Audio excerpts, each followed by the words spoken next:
Good morning, everyone. You're very welcome to this lesson on Enterprise University. If this is your first time to join, you're very welcome. And we are now on to lesson 4 in the current term of all of our university lessons. So I hope you've got some value and learned something new to utilize within your organization and your daily workflow so far to date. So let me share with you what we'll obviously cover off today in our 4th lesson this term. So let me just start by sharing my screen. And as always, this session will be recorded and will be made available to you on our website. And the website is enterpryze.com. And if you click on resources and then Enterprise University, you will get access to all of the recordings currently there to date. So we start off by looking at Module 4, which is all around accounting. And basically this will be to show you how everything that you put into Enterprise, from your sales, procurement, and of course your stock as well, for all of those transactions, where they then end up within the accounting module and how they are accounted for in terms of all the journal entries, and then of course how you can report on those and analyze them further to get the most out of the system. So let me just, as always, just to remind you of where we are in terms of the current curriculum. So we've covered off, as you can see to date, CRM and sales, services, purchasing on the last lesson, and now we're on to accounting with banking early in January, on the 7th of January, and then we will dive into 3 quite in-depth lessons all around your stock. So hold on tight and bear with us as we go through all of the content that will come through each of the lessons. So let's just have a look at what today's lesson will cover off. So we'll do a quick recap on Module 3. So if you did miss out on what we covered on the purchasing, I will just remind you of exactly what that is. It's important that we always look back to bring you forward as well, because everything that we do in the next lesson is always relevant to what you've seen before as well, to make it all work together and to see the full system 360. We will look at what is accounting. So not to reduce down the validity of the lesson around accounting, but this really is for anybody out there that perhaps is using the system perhaps only for the purpose of sales and procurement, and just wonders that, look, if I start looking at accounting, what is that going to look like for me? So it's just to give you a little bit of an introduction for those that are not as familiar with the accounting function in any ERP system, of course. Chart of accounts overview, what that looks like and how that's set up within the system. The importance of journals. So this is all around the master transactions that get posted within the accounting module.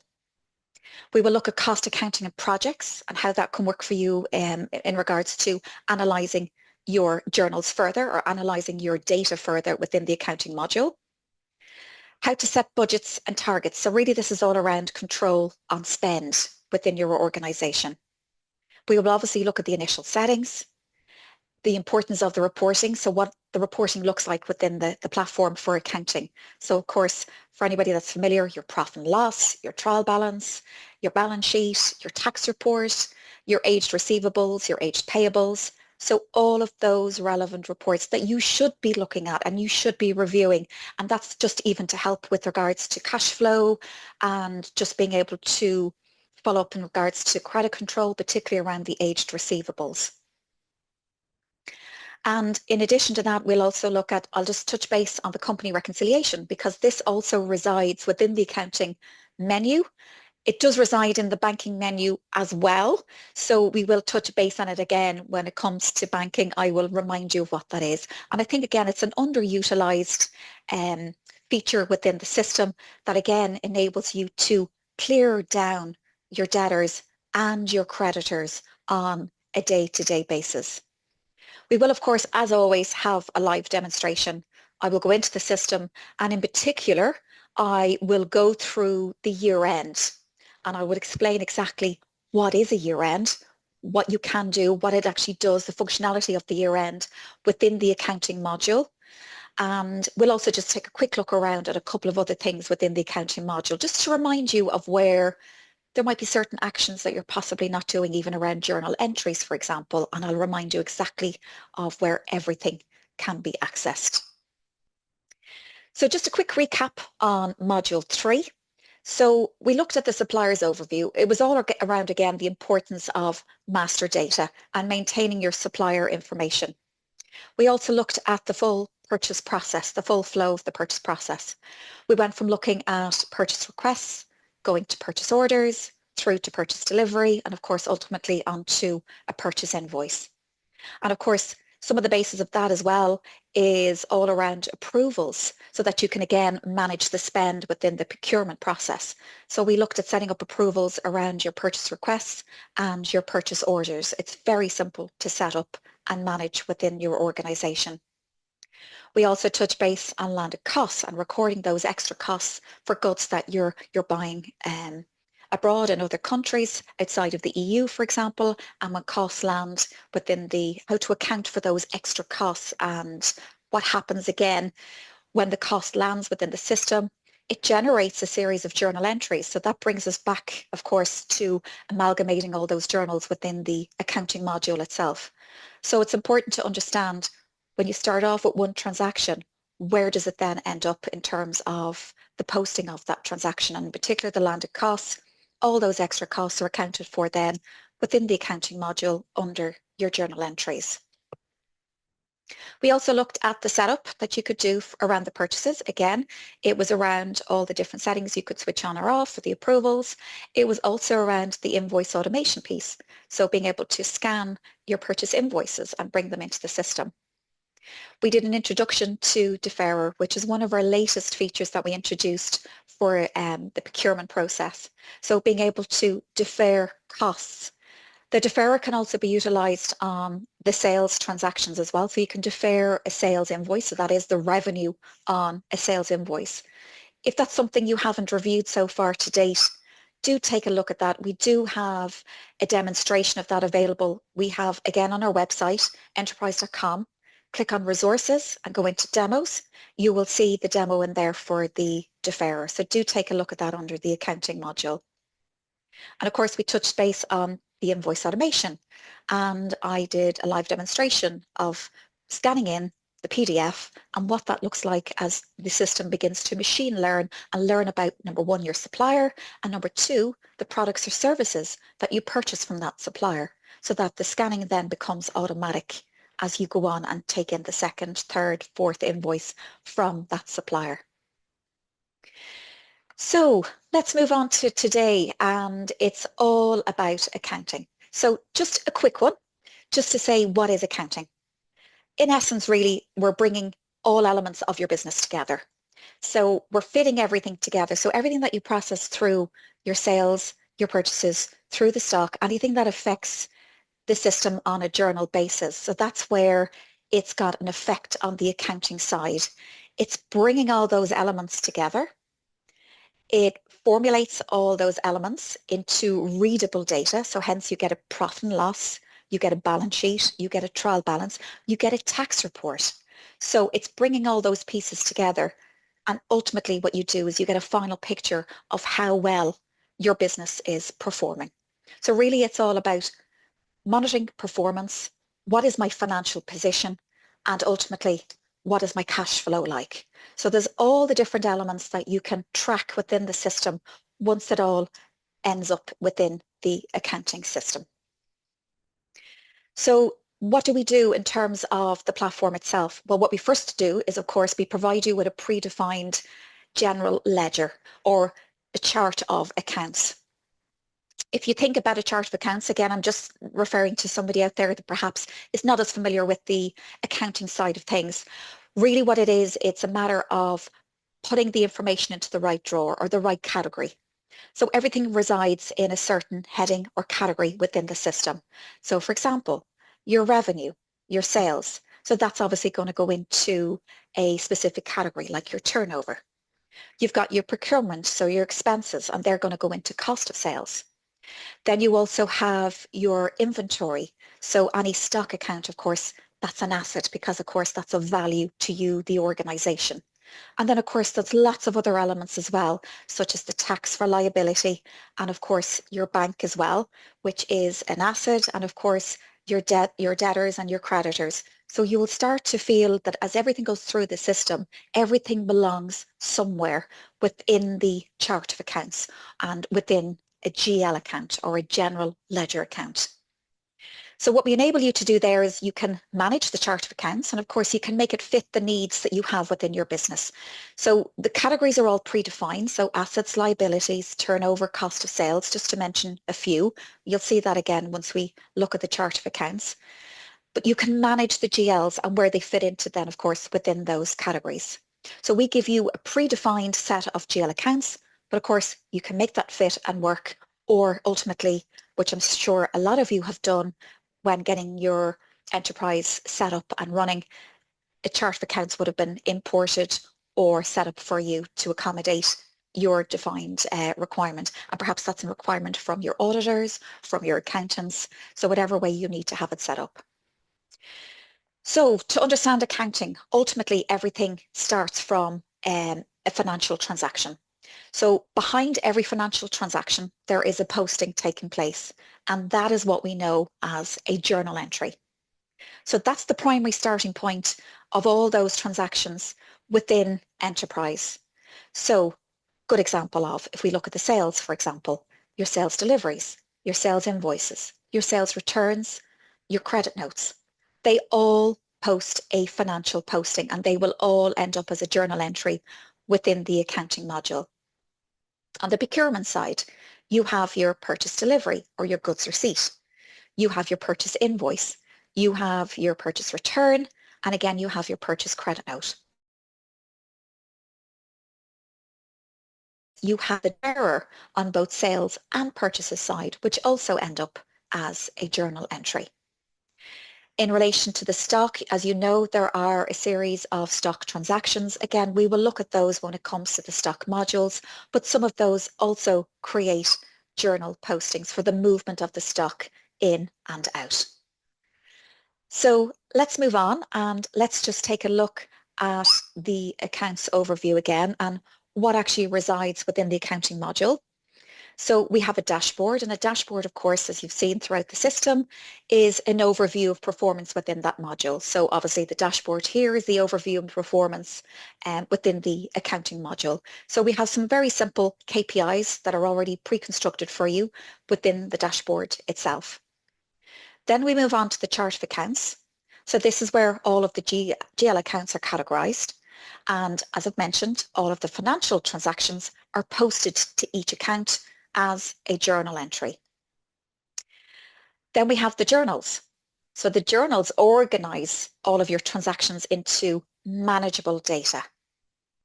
So this is automatic. This is the key part of it for you, is that everything that we do in terms of all of the sales, purchasing and the stock transactions, all of those journals are automatic and they're automatically posted as a journal entry. So that's a whole automation piece that's already set up for you within the system. Of course, the chart of accounts and the setup of that is important to make sure that they've all been set up correctly. And of course, for example, item groups. So when you're defining your stock items, you know that there's item groups that have also a GL account determination. So that will indicate and influence all the postings for each of those item groups as they come through the system. Then we have budgets. So this is where you can set budgets. We only do the budgets currently on GL accounts. So this enables you to track costs and spend against a GL. So what can you do then once you've defined the budgets? Well, you can run comparison reports. So on the P&L, you can run a comparison against the budget to see what the variances are between the actual and the budget, for example, by month or by year, by quarter, whichever way that you need to generate that particular report. We also have the selection of financial reports that I've mentioned, which is basically how you see how well your business is performing altogether. So we'll look at that in greater detail as we get towards the end of this particular lesson. So let's focus in on the chart of accounts and let's just show you just a reminder of how you can define, for example, a GL account and what that looks like in the chart of accounts. So your chart of accounts, you can have up to 3 levels of categorizing. So I've mentioned about the top level category, so that can't be changed. Yes, you can add on new categories, but the top level, for example, turnover, cost of sales, assets, liabilities, reserves, etc. So all of those different categories are already predefined for you. And then the next level down, the next is usually a title level, and then you have the active GL account. Active accounts. So that's important to identify when you're setting up your GL accounts. I've seen it happen through support and queries coming in that I can't see, how come I can't see the postings to that GL account? Nothing has actually posted to it. Is it an active account? Is it an actual active GL account, or has it been inadvertently set up as a title account, for example? And of course, GL accounts are multi-currency, so you can have multi-currency accounts. The only one we would stipulate that you should always keep in single currency, and this is purely for management, is your banking, obviously, because as payments come through the bank, and of course for the purpose of bank reconciliation, it's easier to identify them via currency, and they're generally the ones that are generally defined as single currency GLs.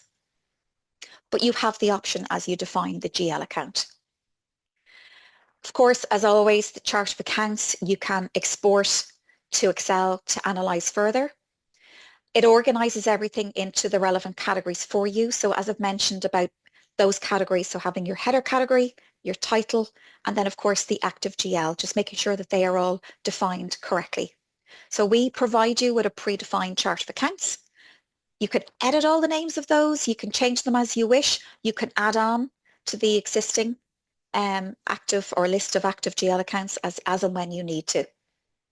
So this is just showing you what the chart of accounts looks like when you're going in to add an account from the chart of accounts tile. So when you go into add an account, the first thing it will ask you to do is to specify the category. So you can see there, select the category that the GL account is going to belong to. So that's the first level.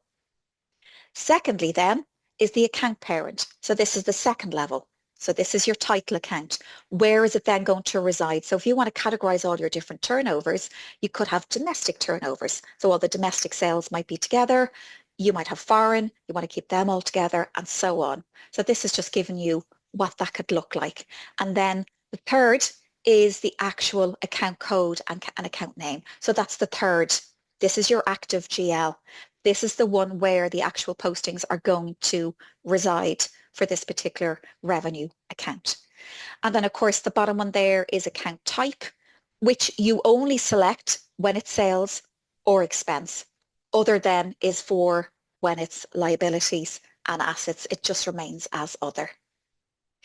You can see there just an important note I've put there just on screen just to remind you, and again because it does come up time and time again through support, once a GL account has been added, it cannot be removed. That's just the stipulation we have on the system. As you can imagine, if for audit purposes a GL account had been added in the previous years and you try to remove that, you are removing audit history. So it has to remain there. But don't forget that when you're looking at all of the screens, and particularly in the accounting module, we do have a function there. We have a toggle switch to hide unused accounts. So you're always able to take it away from view. So anything that might have a zero balance, for example, in the current year, and you're running a particular report, you can just hide unused accounts. So anything that hasn't had a posting this year just won't show on the screen. Okay, and next up then we look at journals. So this is the most important transaction within the whole accounting module, because this is where everything flows in from all of your modules. So I've mentioned already about how all of the different transactions and sales and purchasing and stock will automatically flow directly into the accounting module and will end up as a journal entry. So journals, they are literally the first step in the accounting process. They are that important. They are a record of all your financial transactions, as I've mentioned. They are automatically added for each transaction. Now, that's not every transaction. I've mentioned the specific transactions in question. So, for example, sales quotes and sales orders do not affect your financial postings, which you would have learned in Module 1 that I specifically confirmed that they will not affect your financial postings. The same on the procurement side, requests and purchase orders do not affect your financial postings either. Source transactions into manageable data. So this is important. So this is where when you look at the P&L report, it is only all of your turnover and cost of sales and any other additional expenses that of course have occurred within the month or the year or whatever period you've set on that particular report. So it's managing all that data for you. That brings me back again, as always, to the chart of accounts and the importance of, and I think for every module to date, we've already said this about the importance of master data. And the chart of accounts is your master data. It's where everything resides once all those transactions are posted. So it's important that the definition and the setup is correct. And then, of course, adding opening balances. So this is just one of the many things that journals can be used for. So outside of all those automatic postings, what else am I going to use a journal for? So yes, you can add manual journals. So what if it's the start of your system and let's say your first month in, but you still haven't posted balance up to and including the end of the previous financial year, for example. So yes, you can add in opening balances.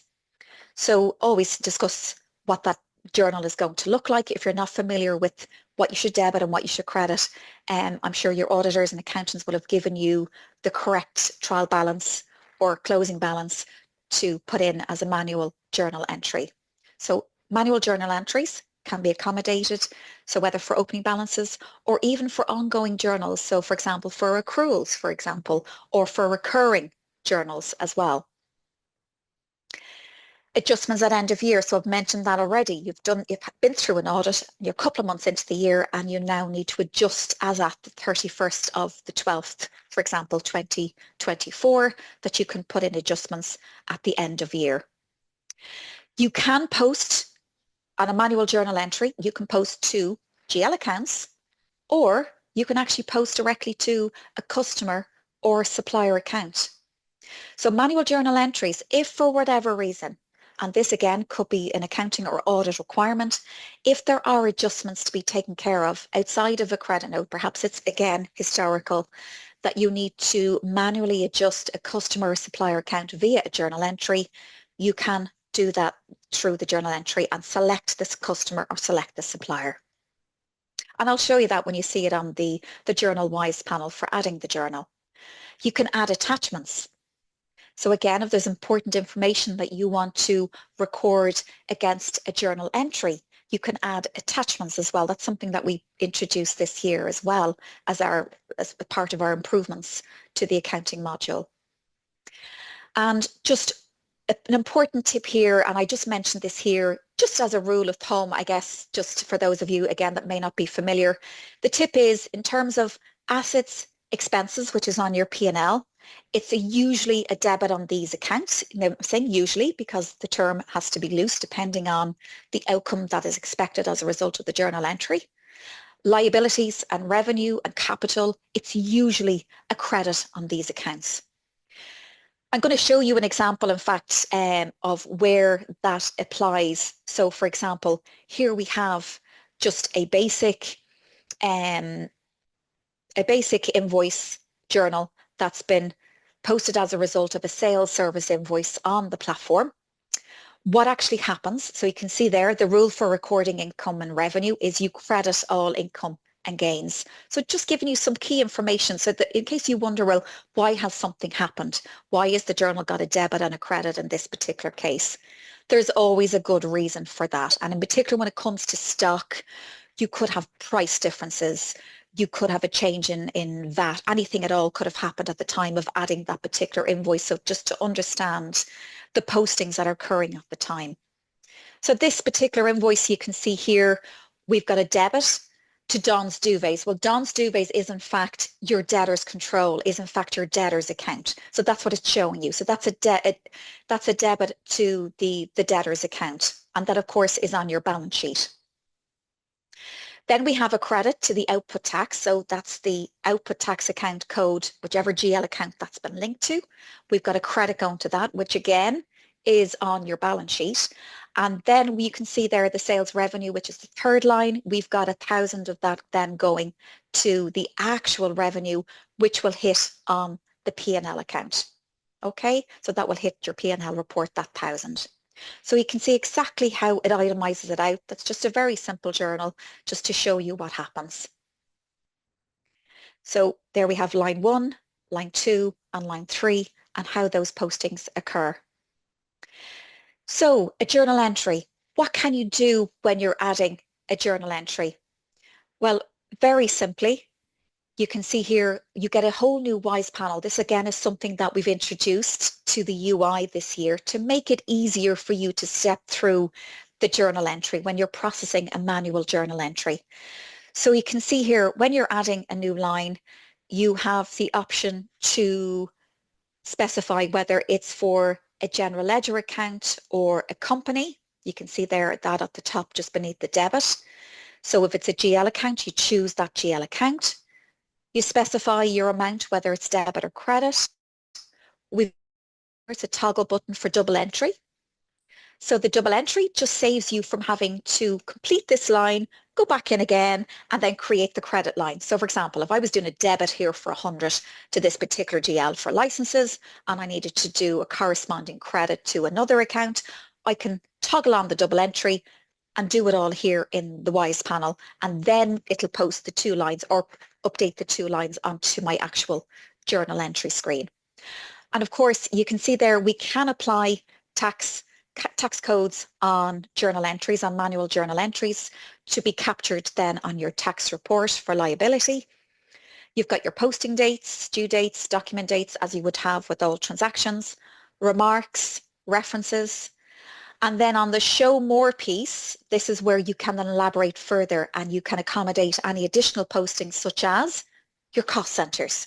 You can see there, I've got a list of cost centers and I've also got a project code. So if this journal, I wanted to make sure on the P&L, for example, that it was recorded in the correct cost centers for analysis or the correct project code, I can specify those here as well. So of course, this all automatically then populates onto your journal entry. So I'll show you that all in the live demonstration, what that all looks like in terms of the journal entries. So when we start out on the accounting module, I mentioned about the dashboard being the first thing that you can see in terms of all the different KPIs. So what we can do here is we can look at, for example, these are all predefined, but of course you can specify on the drop downs what piece of information you want to look at. For here, for example, on the turnover, is it the last 12 months, current month, year to date, etc. So you can click on the drop down for those. You've also got receivables versus payables in terms of cash flow so that you can see month by month exactly in terms of the aging. So 0 to 30 days, 31 to 60 days, 61 days to 90, and so on, just to see in terms of cash flow what we have expected to come into the system. You can see here then just the balance sheet overview in terms of assets, liabilities, profit and capital. And you can also see the expected cash flow for the next 3 months. So lots of things there to familiarize yourself with in terms of the dashboard. And of course, as part of the dashboard, you can see there we have a reports menu. So for anybody out there that's Enterprise only, you can access a series of predefined PDF reports. As you can see, they're all categorized within those various headings for profit and loss, balance sheet, day books, trial balance, the aging reports, but we also have them on screen as well. So let's take a look at the budgets and what that looks like in terms of being able to control spend then within your organization and how you can set those up and define them against your GL accounts to then run the comparisons on your P&L report. So very simply, what does a budget do? You can set up the budgets against your general ledger accounts. You can assign individual values to each entry in the chart of accounts per month or spread over a year. So let's say you know that the budget for a specific expense account is 150,000. You can pop in that amount and then spread it over the 12 months, for example. Time periods can be defined and budgets can be named and saved for later reference and updates. How does it benefit you? Obviously, you can track the spend on expenses and obviously compare that then to the actual budget. So how it works, it's all driven by date range. You can set that up to 5 years in the future. Columns can be completely collapsed and expanded so that you don't, if the certain GL accounts or categories of GLs that you don't want to see on screen, as with all of the other grids, you can expand and collapse. There's the spread evenly function. So that evenly divides a given amount across selected accounts, for example. You can select multiple accounts and populate an amount and then spread evenly across. So just a bit of fast data entry, basically, just to help you administer that in a faster way. You can copy from previous year or duplicate. So duplicate a previously created budget. The compare tick box, which is on your PLN report, so that's the one for direct comparison of the performance to the budget. So that's your variance versus the actual. And of course, the variance column, which I've mentioned there already, to compare the two amounts as you go through the year. So let me just give you a quick demonstration of how this is done. So you can see there under the accounting module, let me just go back to that there, under the accounting module, you can see there that we have budgets and targets. When we click on the new button here on the right-hand side, you can see there that you can define. So we can click on new and proceed to that. And I can see there I have set that to start from, or the date from, January 2025. I can expand on the category where I want to define my budgets. So on an individual basis, I can select a GL account.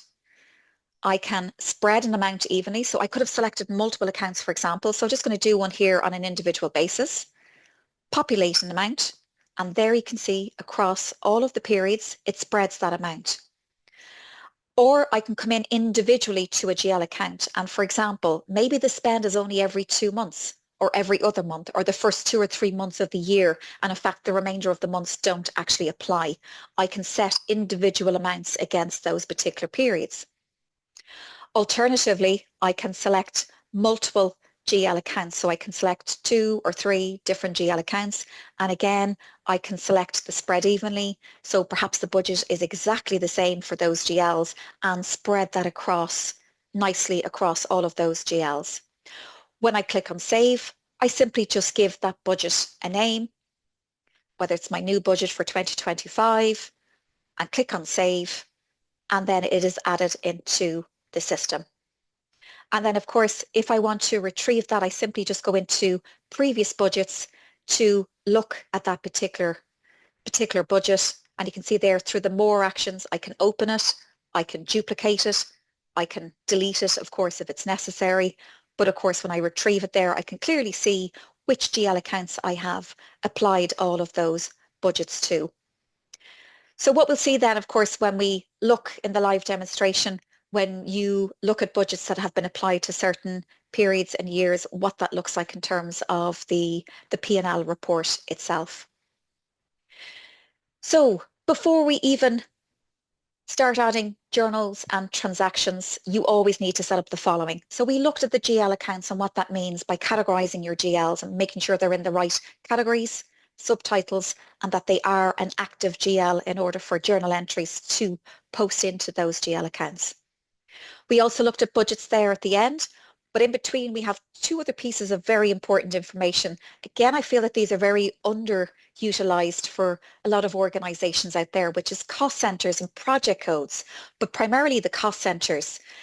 So cost centers and projects, but in particular cost centers, these act as a way of analyzing that data in your accounting module. So, for example, if you're a service industry like ourselves and you've different products and different areas that you sell within the business, how do I, at an accounting level, analyze that information even further without having to have an individual GL account for absolutely everything? How do I make that data? How do I manage that data better and analyze it further? A great way to do that is by using cost centers. So let me introduce you to cost accounting and what that could look like for you if you're not currently using it already. So cost accounting, just to show you that here, it's a way of, I suppose, dividing up your business products and services, like I've mentioned for ourselves as a service industry. How do we divide up how we analyze our accounts? So for example, software, services, specific products, maybe SAP, Enterprise, all the different services that we provide. We can analyze those with a cost center. So then you have a dimension, which is the cost center level. So for example, branches, locations, departments, business activity. There's loads of different ways that you can look at this for your own business model. So what happens then at a transaction level? So your users can assign cost centers to each of their sales and purchase transactions to track costs. But even better than that, what we've done is, again, this is part of the whole accounting function.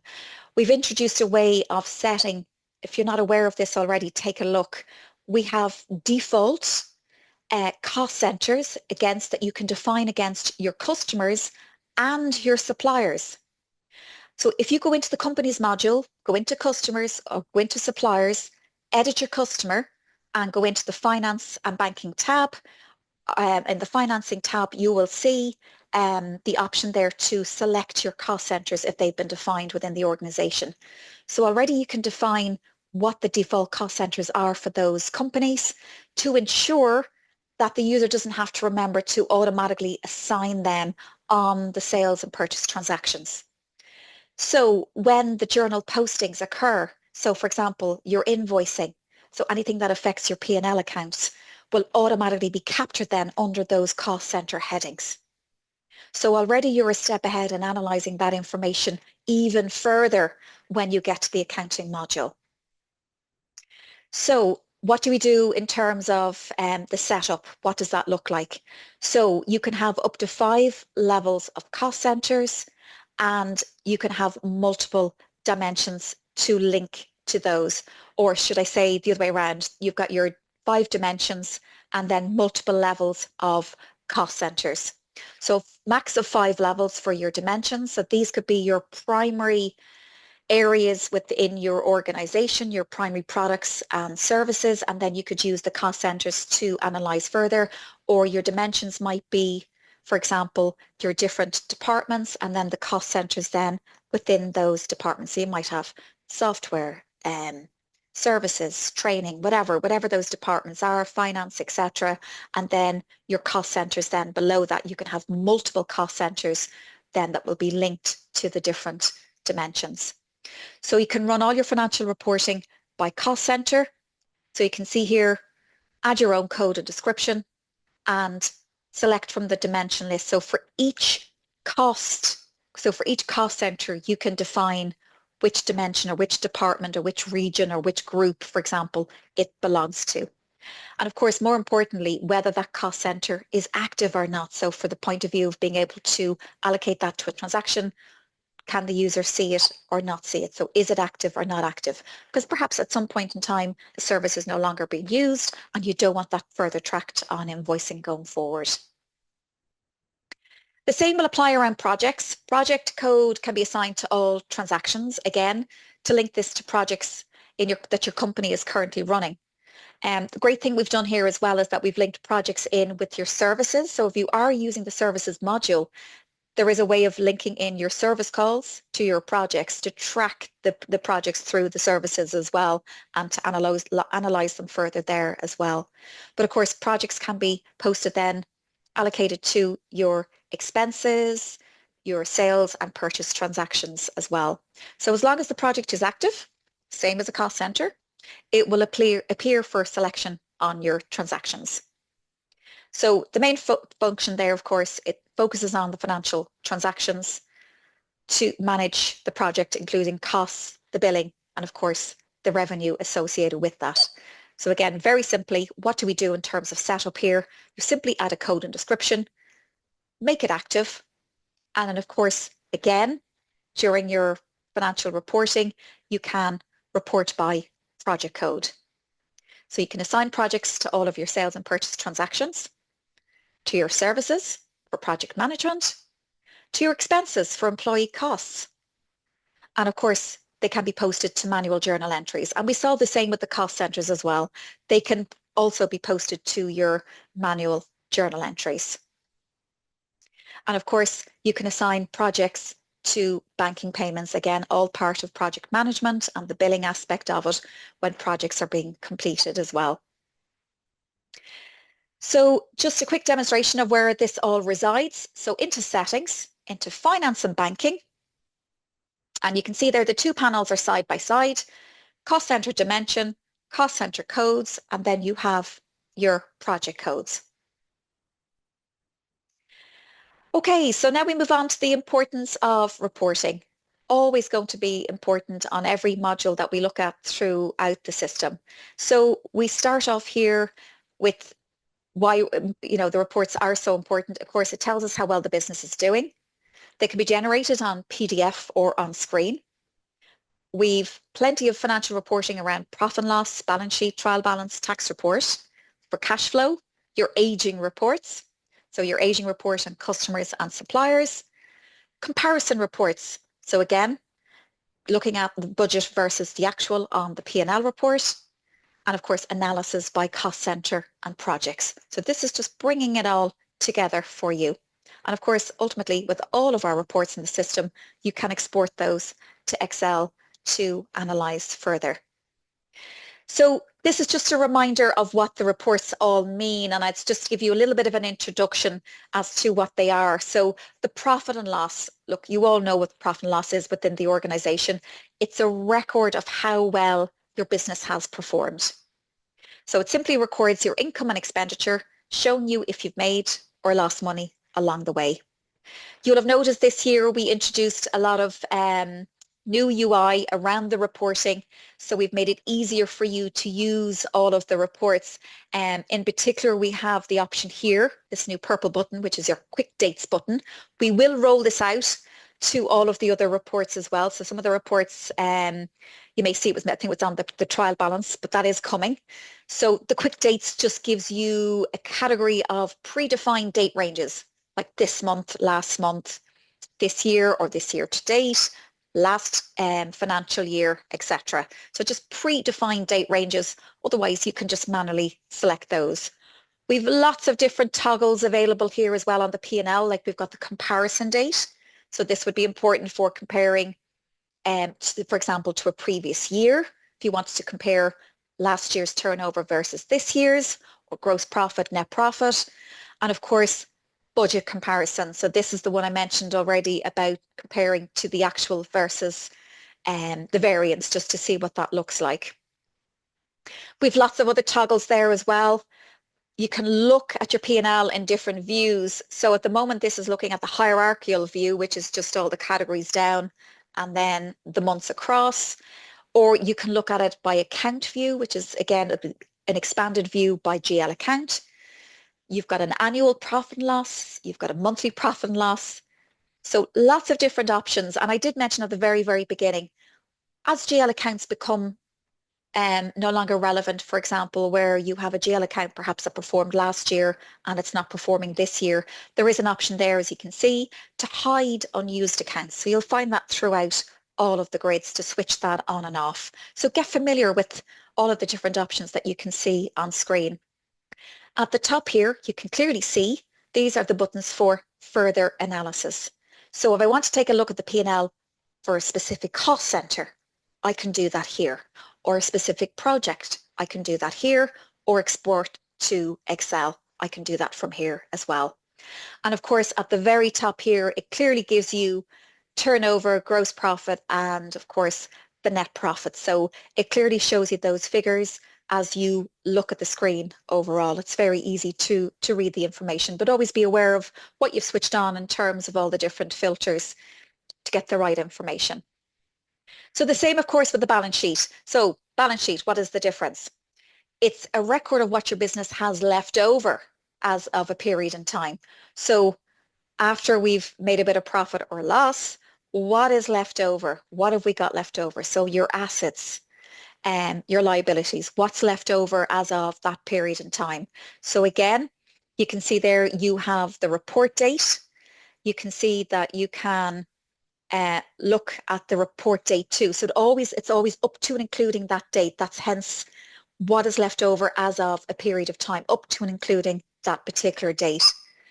You can, of course, compare it to a previous period. So for example, if you want to do last year versus this year, that you could specify this year to date and then of course up to 2024. You also have different options there around the annual balance sheet, the quarterly balance sheet, different views. So at the moment, this is looking at a side-by-side view. So you can see there the assets and the liabilities, or you can do a consolidated view, which will just view it from the top of the screen all the way down to the bottom of the screen. So again, it's whatever suits you to look at that information. And of course, the export to Excel button is there at all times to take that information out to Excel and to analyze it further. Then we move on to the trial balance, which covers all of your financial transactions. So everything that impacts your general ledger for the specified date. So again, up to and including what date range. And again, we will introduce quick date options available as well around the trial balance that will be coming soon as well. But you can see there, you can run the trial balance. You can do it for an annual, or you can switch it to monthly, which is what I'm currently looking at here. But you can see the difference here with the trial balance. It's everything. It's all your categories all together. It's the full chart of accounts reported on for that particular period of time. And of course, as always, you can export to Excel. You will see, of course, that all of these reports, they all have a grid when they return the information.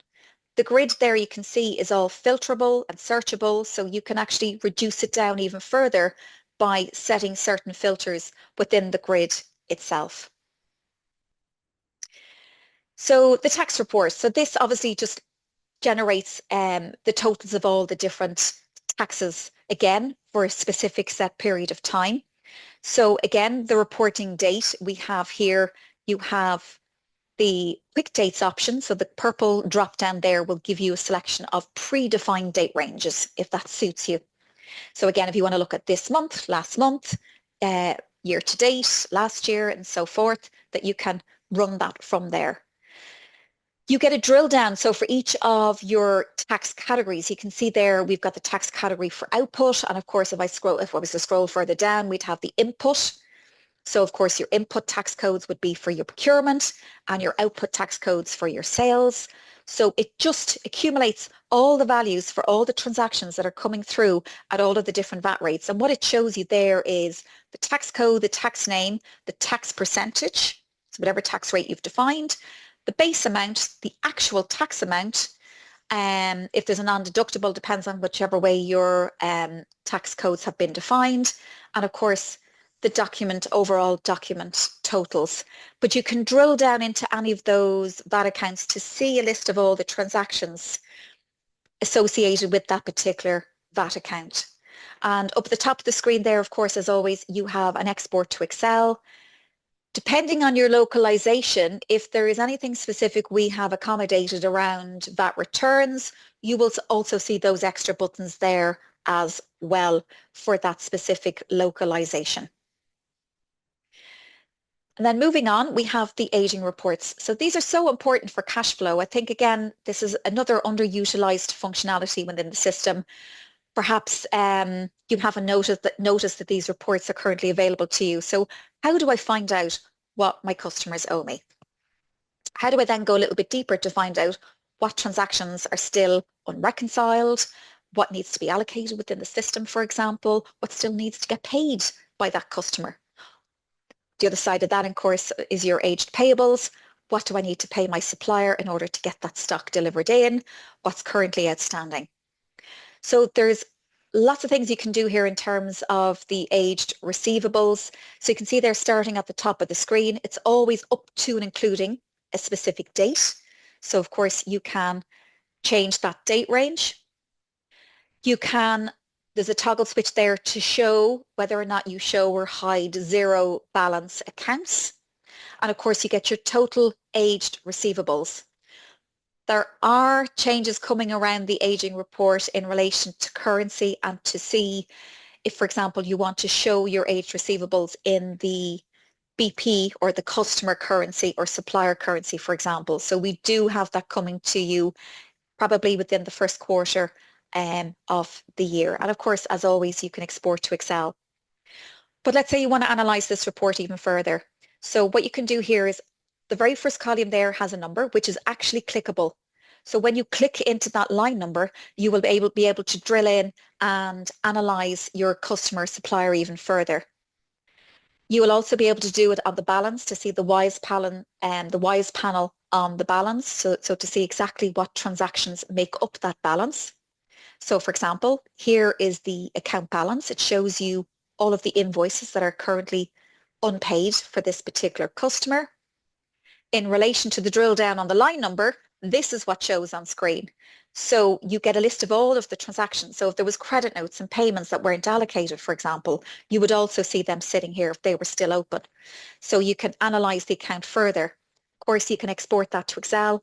And we do have a column chooser, which is your three dots, your elliptical menu there, to drill in and to select further columns that you want to show on that particular screen.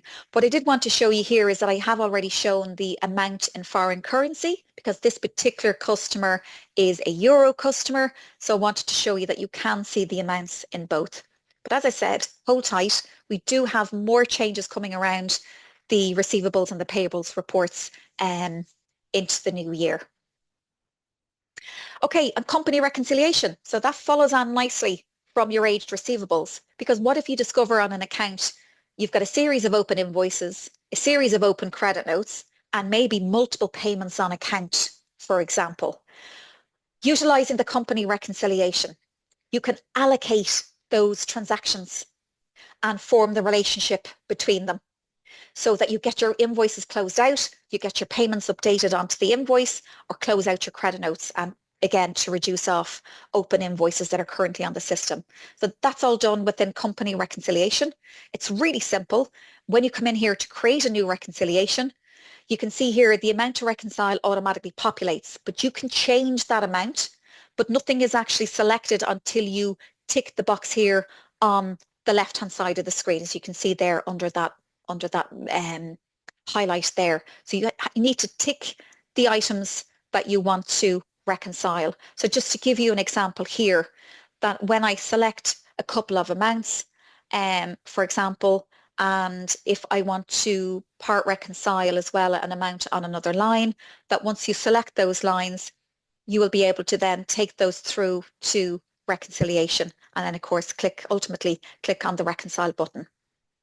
So there's just a couple of the amounts. I also did the part, took an amount of a sales invoice as well on the second last line, just to take those amounts, and then the balance on the reconciliation, as you can see, then is going to be 0. So this is just a reminder of all those changes that we did this year, because again, if you've missed out on all the product updates, so the journal preview WISE panel that I showed you already, the chart of accounts UI changes as well, reconciliation, and we've lots more around filtering and additional fields that we added to the column chooser in the journals grid. So I'm going to quickly change over, and I'm going to quickly go into the system here. Just bear with me there now, and I will share the live system with you. And let me switch over there. Super. Okay, and share that. Okay, so here we go into the live system. So just to remind you about where everything currently resides for the accounting and for the accounting setup. So in settings here, we go into finance and banking. And don't forget, everything that you see in the accounting module is all based on your permissions. So user settings, which is here. So user settings and permissions is going to be important as to what functionalities you see. So if you're having any problems about seeing something, do reach out to support and let them know if something needs to be enabled or disabled for you, for example, or for a specific user. So you can see here, this is where we define the cost center dimensions, and this is where we can define project codes as well. Something I wanted to show you here in relation to the finance and banking is around the year-end processing. So this is where, for example, you've come to the end of the year, or perhaps it's the previous year, and you want to close it out. So what does a year-end actually mean on accounting? A year-end basically means, so for example, when we look at the accounting module, for example, and this is where everything resides. We've mentioned already about the dashboard, the journals. So this is where, in terms of all that manageable data, as all your transactions are being posted, we can see here under remarks, We've got a goods receipt, a goods issue, incoming payments, AR credit notes, which is a sales credit note. We can see a delivery. We can see AR invoices. We can see AP invoices, so purchase invoices. So these are all the automated journals that are automatically coming through as part of those automatic postings created by those transactions. So of course, from the grid itself, I can drill in. I can review any of those journals. I can see exactly what the debits and credits were at the particular time. I can have a look here, for example, on an incoming payment. I can see where it's debited the bank account and a credit on the customer account, because of course that's what happens on an incoming payment, and of course would be the reverse for an outgoing payment. But there's lots more that you can do here in terms of the grid itself. I can look at this in summary view. I can look at it in detail view. For example, if I had cost centers defined and the values had been posted for all of those transactions, I would see that here. If I want to apply additional columns, I can click here on my elliptical menu and you can see there column chooser. I have multiple different accounts that I can add to my grid. So for example, where I have multi-currency GL accounts, I can click and drag the debit and credit columns, for example, in FC to see those values, all the different references, due date, document date, all the different, if it's been tracked as cash flow, that would be the GL account itself, the balance due on that GL. So lots of different things that I can click and drag onto my journals and onto my journals grid. Another thing that we've introduced, and again, this is for audit purposes, the creation date and time, the last updated date and time. Very important, I think, on any financial posting to understand if something has been changed or updated. So this would be particularly important around manual journal entries. Also, if a journal has been set as recurring. So this would be, for example, if you were doing a manual journal entry. I'll just show you that here. So a manual journal entry, let me just, even if I spelt that right, bear with me now. Just to, I still didn't spell it right, did I? No, God bless my eyesight. There we go. If we drill into the manual journal entry, for example, under the actions menu on a manual journal, you can also set it as recurring. So what this means is I can set this journal to recur. How often does it recur? And it's monthly or quarterly are the two settings that we have available. Select the specific day of the month and set the recurring end date. So if you want that to recur over a 12-month or a 6-month period, to make sure that that journal entry is posted on a regular basis. When a journal entry then becomes a recurring posting, in order to identify it, you can use the column chooser here for recurring, and you will see if there is a tick box here that it has been set as recurring for that particular journal.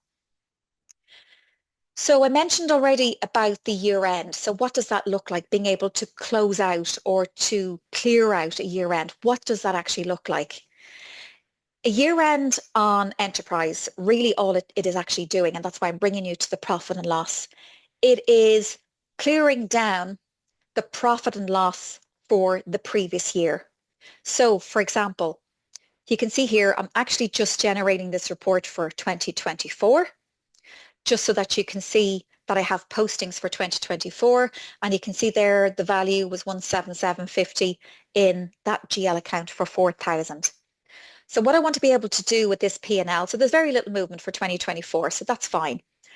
I want to be able to show you how we can clear down the profit and loss GL accounts for last year and post them into our actual reserves, our actual profit and loss account on the balance sheet. So when I look here, for example, at our chart of accounts, under capital and reserves, very simply, I have some GL accounts. One is called the revenue reserves, and I have another one here that I've called the year-end closing account. And what basically happens during a year-end, all of those P&Ls, so you saw them, there was only 3 of them, right? So the values from the 3 of those P&L accounts will be, in essence, posted to the reserves account and sit there then for the coming year for 2025. So we're clearing them out from 2024, updating the reserves for 2025, and that's where we will see that total P&L account, or that total value for the P&L.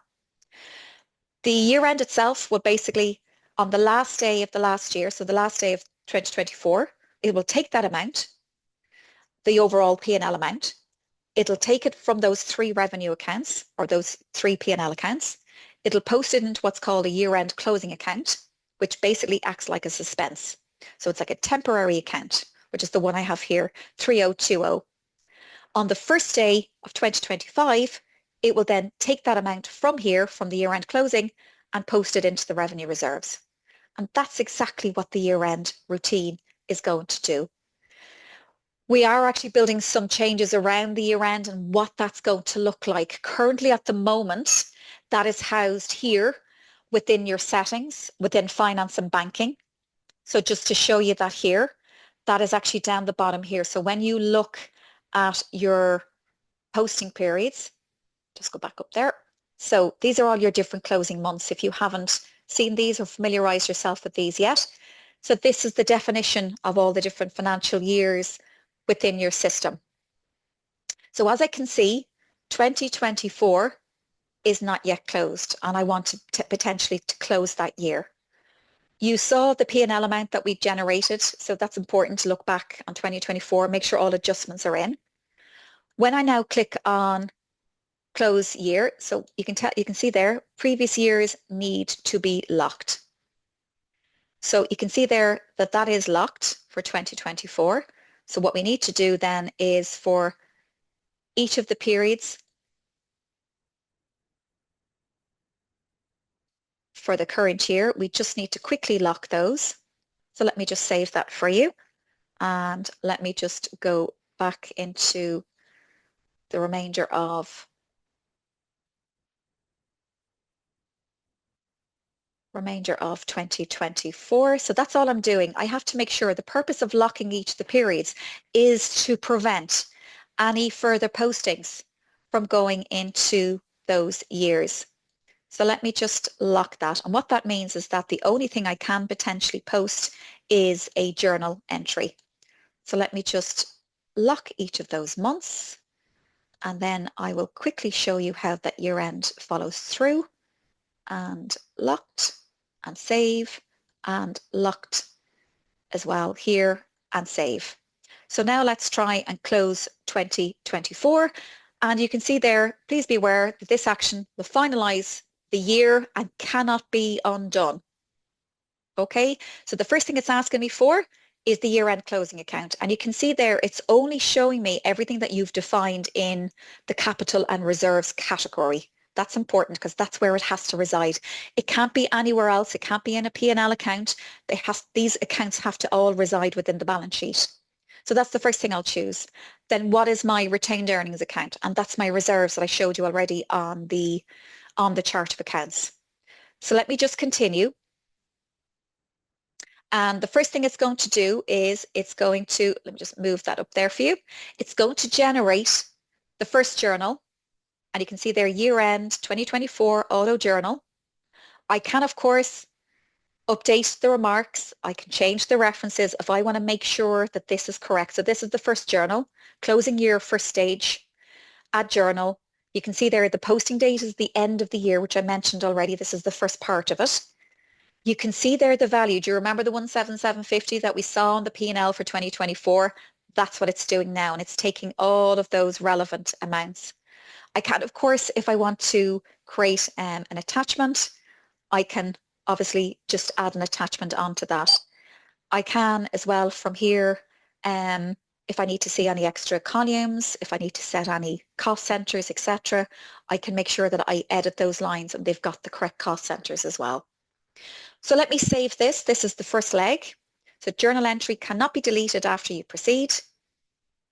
So let's click on OK. Okay, let me just see. Is it unbalanced? 17750. No, it's not unbalanced. Okay, so there's something wrong with that there. But the idea here is that the amounts actually do agree for stage.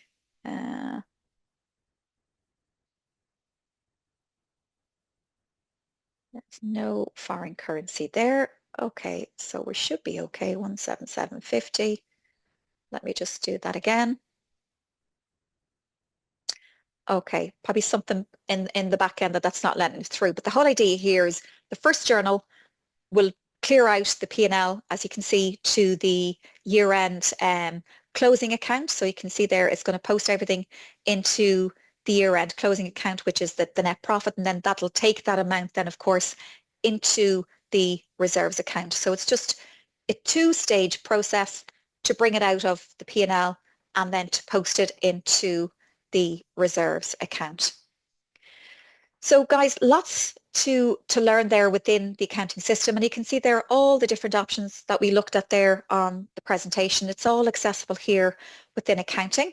So I'm just going to revert back to check to see if there's any questions through on the Q&A, if you have anything that you'd like to ask me before we finish out on the accounting module. Or perhaps this is something that you may want to maybe just delve into deeper yourselves at your own pace. And of course, any questions, you can always come through support and ask those questions and get them responded to as and when you need them. Okay, super. Thank you, guys. And I appreciate you all staying on once again a little bit past the allotted time, but there was obviously plenty for us to get through there.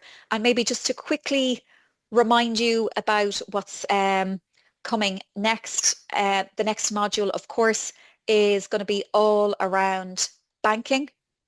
So we'll do a quick recap on today, as always. We will look at live bank feeds, linking bank accounts to get the live bank feed, what that actually looks like within the platform, and how payments are added for your customers and suppliers, how to process the bank reconciliation directly from the live bank feed, but also how to do it without even using the bank feed itself. So if I don't have bank feed, can I do a bank rec? Absolutely. We will also just touch base again, just to remind you that you can do a company reconciliation from the banking module as well. So again, all around allocation of payments and what that looks like, the initial settings, what you can do for banking and getting it set up.